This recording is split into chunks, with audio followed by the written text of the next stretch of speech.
to maybe Accra, going to Cape Coast, going to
citrus area. But then we have other products that ASEBU gives, other things that you can process in ASEBU. And we have Africa in general, we have a problem with processing our raw materials.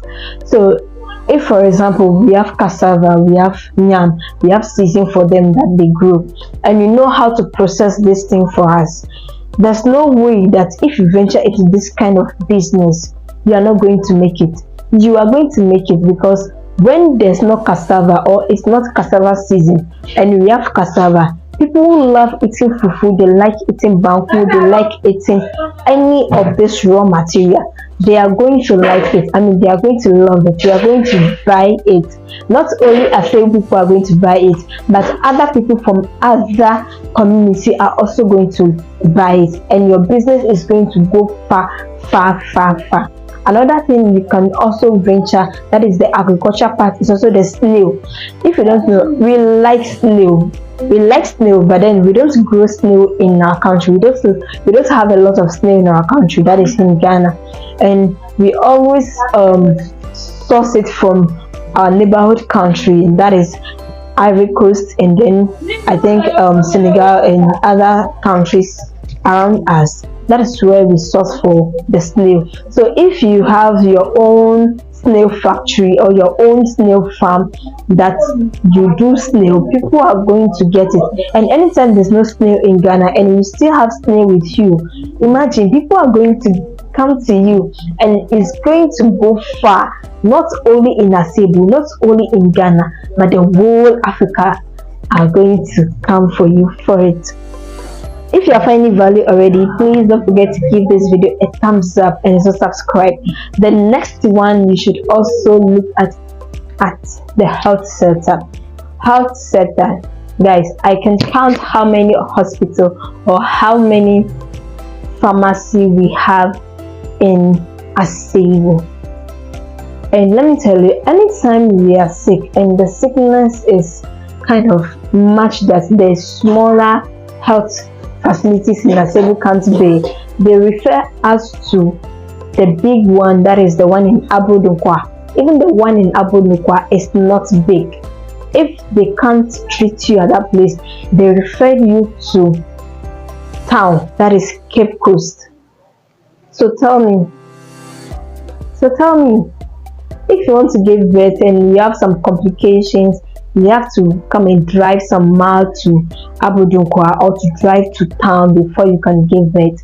So guys, considering this thing, if you should invest your money into health sector, building a pharmacy, building a hospital that can take care of people in ASEBU and other neighborhood other neighborhood communities, it's a very big deal. I mean, it's a great deal for us, and we are going to make a lot of benefit from it. It's a massive investment. It's a massive thing you can do in ASEBU, and people in ASEBU will be very, very happy to get things like this. So you can venture into this business, and I am telling you that you are not going to regret, because I have an experience. If you are sick and the smaller hospital cannot take care of you, they refer you to Abodunkwa, and if Abodunkwa can't take care of you, they refer you to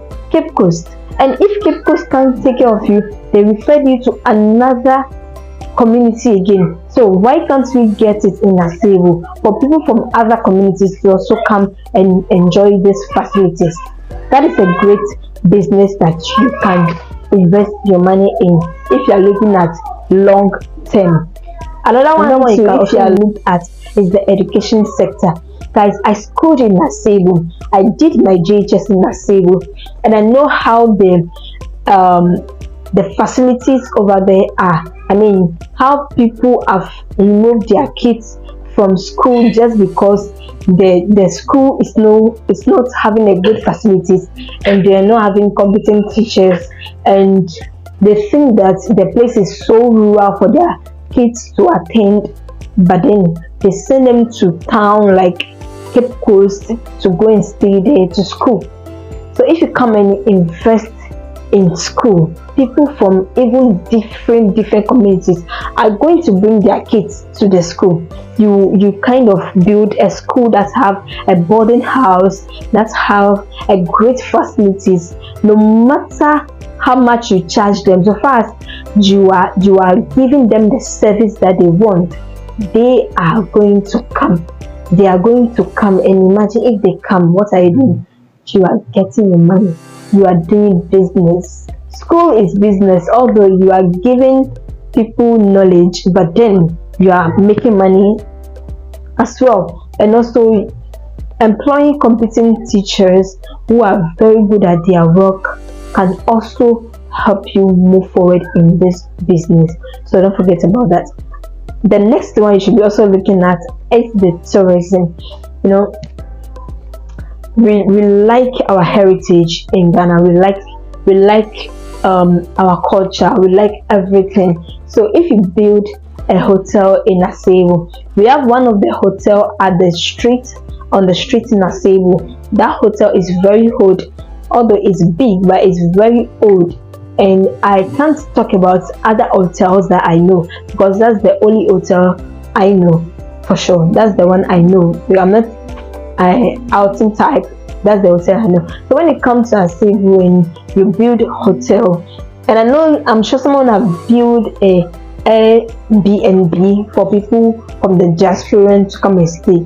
And if you build a hotel to make a difference, make your hotel an African setting, guys, people from different parts of the community, people from Accra, knowing that this hotel is an African setting hotel, they want to tour it, they want to know how it is. If I see how influencers travel to other countries just because they want to feel the way the hotel is, they want to feel comfortable, they want to know how this hotel is built, how I mean the design they use, everything they use, they want to feel it They will just come because it's just like a tourist attraction place. You are making it like a tourist attraction, so people from different parts of the world can come and see your hotel. And let me tell you are going to make a great move. You are going to make a great money from it. Some of the businesses I'm mentioning over here, it's not only the business you can do in ASEBU, or it's not only business that can stay in ASEBU. You can also take it beyond ASEBU. And the one I'm coming to talk about is event planner. You know, we have a lot of event planners in Ghana, but then let's see what you can do. Make yours a standard.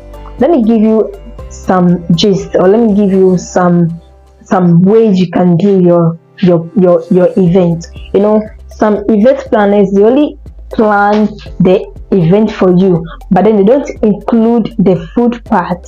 They don't include maybe ushering part. They only include the way you should dress the place, and that is all. They are gone. But when you are starting your own event planning, I mean, you should include catering, prepare food for the event, and also make sure that you have ushering service for the event. And if you also add cleaning service to the event, I mean, you're going to clean the place for them, you're going to usher the people in, you're going to be their MC, you're going to be, this is the thing that is new in the system. And if you employ it, people are not going to be wasting their money looking for people to usher, another one looking for people to come and cook for them, another one looking for people to come and sweep for their place or something like that. If you include all these things in the business, they're going to come for you, because yours is a package on its own instead of going one by one. People love things that are being packed. They like packaged things because they feel like the more packaged it is, the more it's a kind of less expensive. But then you know what you are doing, you have all this service that you are doing, people are going to come to you for this service. And you know, always there are events going on in ASEBU and in Central Region, in other parts of the country. I mean, we love to have events, and most of the events that you see every Saturday in ASEBU especially, it's funeral. Well, I'm not saying that people should die, but then that is it. People always die.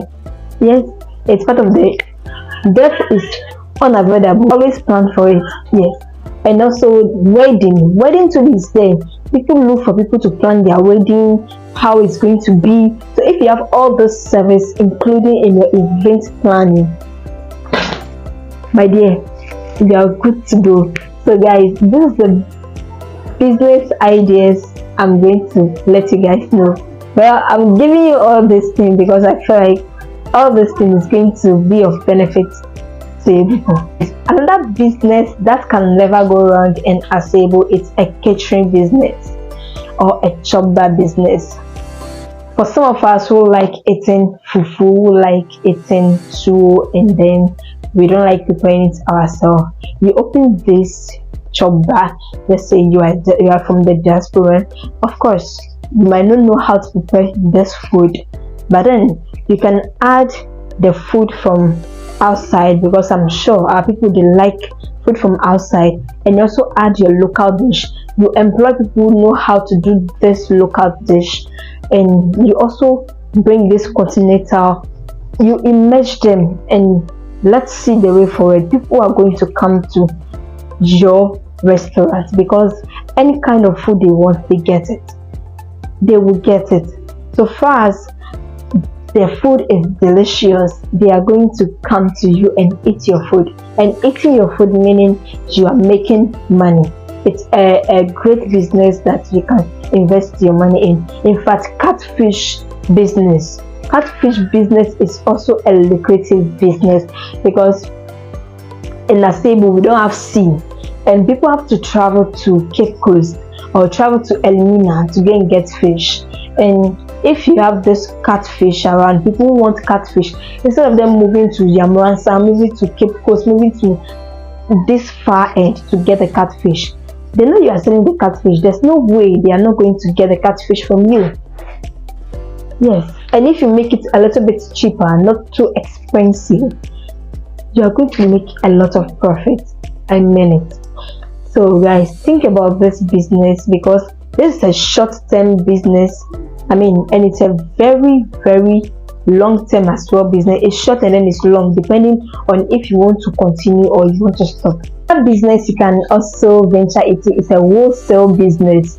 You know, people do sell day in, day out, and they go to town to go and buy stuff that they want to sell. Imagine if you have this wholesale supermarket in ASEBU, people are going to come to you, buy from you, and also go and resell in their community or go and resell at where they stay. So it's a great things you can invest your money in, and I'm sure you know, you are from the diaspora, you know how things are in, so you know how to ship things in this, come to this country. So it's not a great deal. Doing this business, you are going to make a lot of profit from it.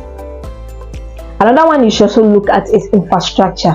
People are building every day. I mean, they are building. There's nowhere you go and there's not construction going on. And as even people are now building, they are coming in. If you saw this spare parts that people use in building their houses, imagine, instead of them going to maybe Accra, going to Cape Coast, going to Winneba, going to all the communities that are far from ASEBU, and you have all this stuff in ASEBU you are selling, imagine they are going to buy it from you.